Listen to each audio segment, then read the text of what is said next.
ସବୁବେଳେ कोटा कोटे विश्वास रही था जे नहीं महिला माने किछि करे परिबे किछि समाधान करे परिबे एवं किछि निर्देशन दे परिबे।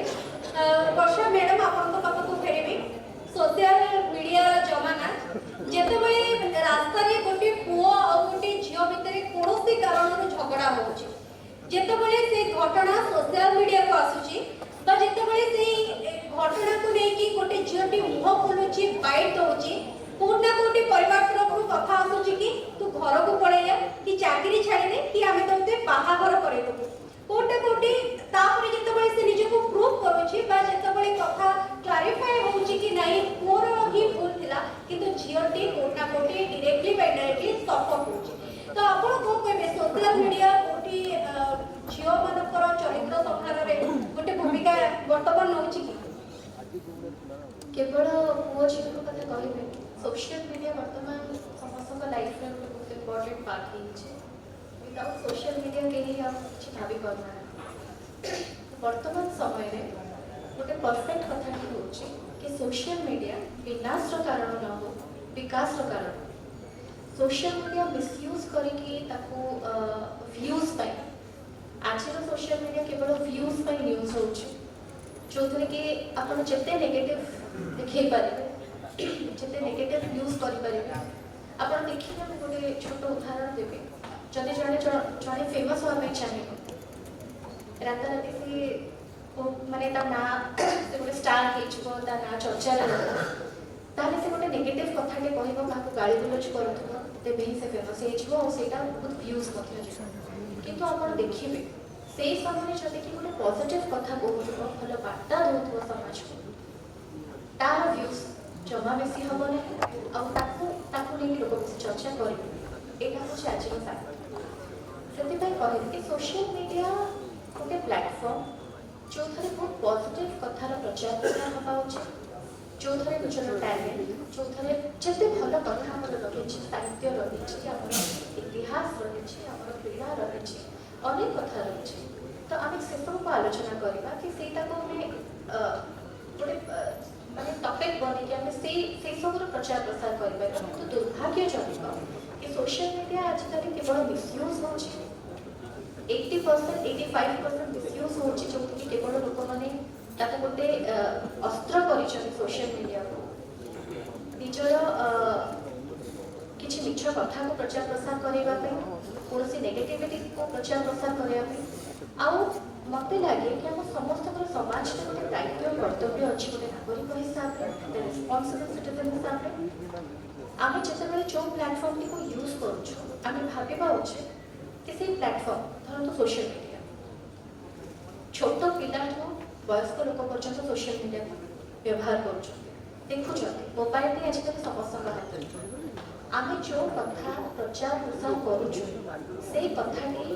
गोटे छोट पिला केते प्रभाव पकेब गोटे यूथ पर केते प्रभाव पकेब जड़े वयस्क लोक पर केते प्रभाव पकेब आउ आज सोशल मीडिया जो व्यूज पर जो न्यूज ताहा केते लोककर हृदय भांगिब कि घर भांगिब एई सब चिंता केही करना केवल व्यूज पर न्यूज जोड़ा कहते ताहा अत्यंत दुर्भाग्यजनक केवल महिला को लेकिन मु कहबे आज का समाज में एटा घटुची गोटे जड़े बहुत कष्ट निजर प्रतिष्ठा निजे प्रतिष्ठित होता है समाज में निजर माने दक्षता बल बहुत परिश्रम कर वर्ष वर्ष धरी निजे परिश्रम करके निजर गोटे सुनाम अर्जन आजिकल मार्केट मिसाइबा बहुत कम समय लगुच सोशल मीडिया भाई गोटे प्लेटफॉर्म अच्छे जो जहाँ करुचे आसूँ कौच व्यक्तिगत भाव में भेटी नथिबे जानि नथिबे ताको संपर्क ताको संघर्ष विषय ए किछि जानि ताको जीवन विषय किंतु आस्ति गाड़ी गुलज करके पड़ेबे जहाँ मन इच्छा कहते पड़ेबे ताहा अत्यंत दुर्भाग्यजनक ଏହା होगा उचित मु कहिबे आजर यूथ माने गोटे बड़ रिस्पांसिबिलिटी नियंतु कि सोशल मीडिया को मिसयूज न करी अपव्यवहार न करी तार सदुपयोग करନ୍ତୁ भल कथार प्रचार प्रसार करନ୍ତୁ कहीं जिते गोटे न्यूज प्रसारण होची जिते गोटे न्यूज टी जाउची सोशल मीडिया हो कि गणमाध्यम द्वारा हो प्रत्येक लोक विश्वास कर न्यूज टी को देखिकी से विश्वास कर सत्य किंतु एक पाखिया न्यूज जाउची बनगढ़ा स्क्रिप्ट करा होची जो थरे केवल व्यूज पाइबा पे स्क्रिप्ट करा होची बहुत बहुत बड़े जगह विशेष कर वेब चैनल जोटा कि सोशल मीडिया अधिक प्रचार प्रसार होची तेणु ଏହା द्वारा अनेक लोकଙ୍କର प्रतिष्ठा नष्ट होची मर्यादा हानि होची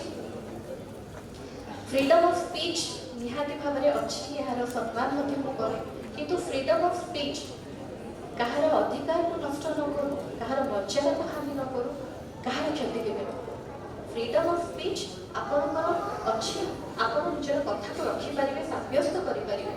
किंतु जो भाया गाड़ी गुलज जो भाया नेगेटिविटी आज सोशल मीडिया रे आगामी दिन में तार कुप्रभाव बर्तमान तो पड़ सारा बहुत युवपीढ़ी छोट पिला तार कुप्रभाव आगामी दिन में आगे भयंकर होगा जाऊँचे तेणु आम समस्ते सजग हवा उचित जहाँ भी आम गोटे न्यूज हो गोटे कथा हो जहाँ को आम सोशल मीडिया प्रचार प्रसार करने चाहूँ ताहा कहार हृदय न भागू कहार सम्मान हानि न करूँ कहार मर्यादा हानि न करूँ कौन मिछ खबर प्रचार प्रसार न हो खबर स्वच्छता रहू जो खबर टी जाऊँगी दी पक्षिया केवल जनक केवल मनगढ़ा कहानी ही न जाऊ दी पक्षर शुणा ही से खबर टी जाऊ आमती कहली सोशल मीडिया गोटे समाज को सुंदर भाव बांधि रखापी तार साहय ना कि समाज को विनाश करने साहय निहाती